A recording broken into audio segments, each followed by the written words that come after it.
Good morning. It's a real pleasure to be here and have the opportunity to share our experience on service innovation and, of course, to attend this conference and learn. As Kimo said, I think that the transformative power of service innovation is crucial. It's crucial all across Europe, and I would say that it's critical in some of the regional economies in Europe. In particular, in the Canary Islands, we cannot speak about reindustrialization because we don't have actually right now, currently, an industry. So the transformative power of service will be our opportunity to build a new industry that we lack today. So I think that it's really important for us, and of course, we have to stand on solid grounds. We have to base our future activities on what we currently have. We cannot just dream of a reality that we don't have. We have to consider our current reality to make any advance. So I'll give you a brief introduction to our economy so that you understand what the particularity of service innovation is in the Canary Islands, and I will give you also tourism. We are a tourist-based economy, how we intend to use tourism as a lever, not only to have economic growth based on tourism, but also to transform our economic activity towards some other sectors and industry-based sectors. I'd like to say that I have to thank the European Commission and the European Service Innovation Center because we have had a lot of very good lessons from this project, and I think that we have much clearer ideas now on how to move forward. So we are, the Canary Islands are a European outermost region, so this means that we are part of the European Union, but the treaties apply in a specific way in outermost regions. There are outermost regions in Spain, the Canary Islands, in Portugal, and also in France. The idea is that since we are far away, we have some constraints. And the main idea, I would say, it's not only that we have drawbacks, but at the same time, we are somehow an asset for the whole European Union due to location. And that has been recognized by the European Commission. And essentially, the idea is making outermost regions outposts of the European Union in the world. So, some data here. We have a population around 2.1 million inhabitants, and as we will see now, we have more than 12 million visitors, so it's 6 times the population we have. And the service share in our GDP is around 83%, so it's a very high share. So one of our opportunities will be based on location. So we are somehow trying to be a hub in the Mid-Atlantic, and this is something I just mentioned today, but it's not the focus of my talk. But the idea is that we are very close to West Africa. We have obviously very close links with Europe and also with South America. And we understand that should provide an opportunity, particularly in projects, in industrial projects that are linked to the development of Western Africa. For example, for logistic reasons, there are very good reasons to base activity in the Canary Islands as far as it is intended to develop and to deploy projects in Western Africa. Some figures in our economy. So this slide is a bit misleading because what I have here is number of companies and percentages are taken in terms of numbers of companies and not GDP. So I will give you the figures in GDPs. Our agriculture sector is only 1% of the GDP. I mean, it's amazing how just one generation ago we were a rural economy. We are now a service economy. We have around 5% share in industry, and it's a very local industry. I cannot say it's a competitive industry as it cannot export. Actually, it aims the regional market.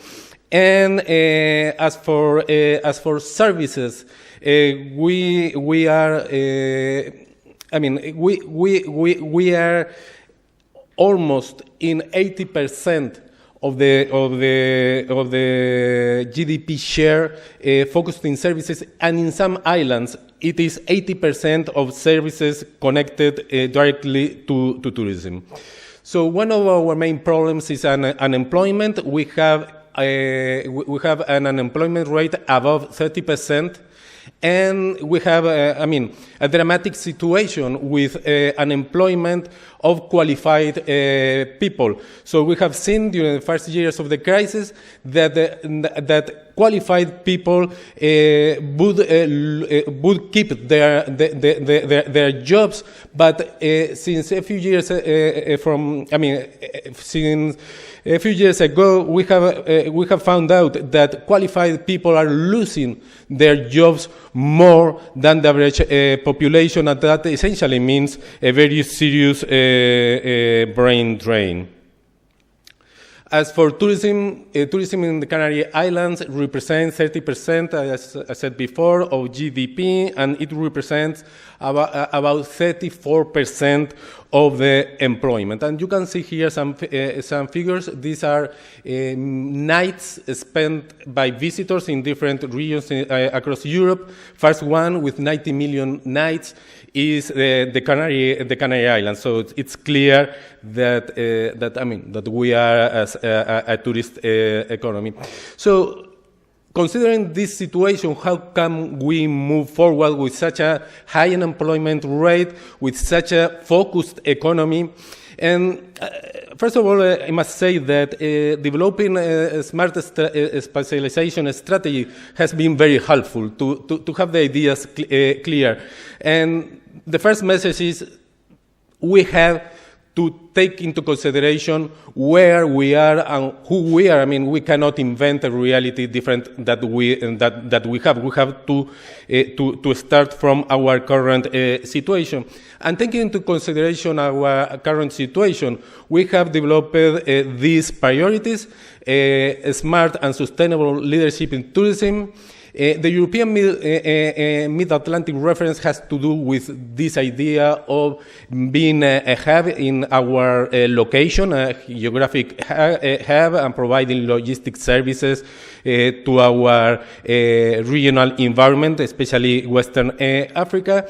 As for R&D, we have to focus in specific fields where we have some competitive advantage, particularly in astrophysics or maritime science and technology. And of course, as any other region, we have to develop ICTs and sustainable growth. And sustainable growth in a tourism-based economy has its own features.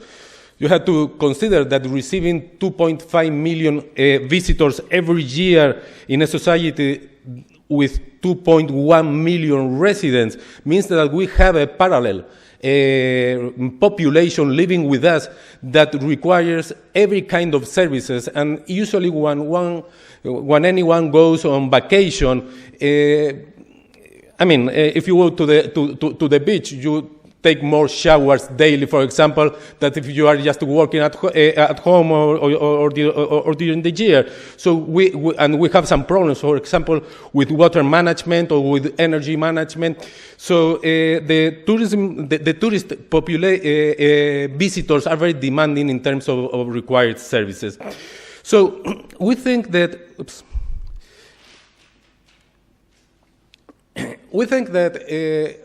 considering tourism as a service activity, we have two main trails to follow. First of all, we have to increase competitiveness in tourism through innovation.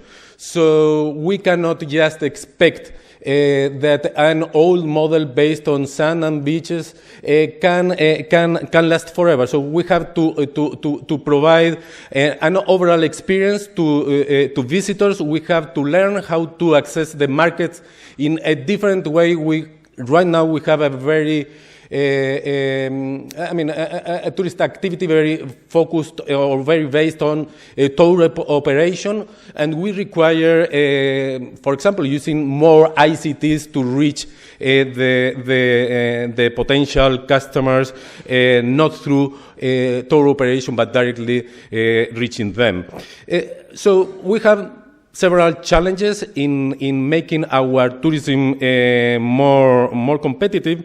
But I'd like to say something more about the second trail, and it is that since tourism is a so demanding activity, it provides opportunities in almost every sector for almost any sector of the economy. For example, in terms of energy management, if we want to have sustainable hotels and apartments for such a high number of visitors, we require some specific solution and technologies to make that possible.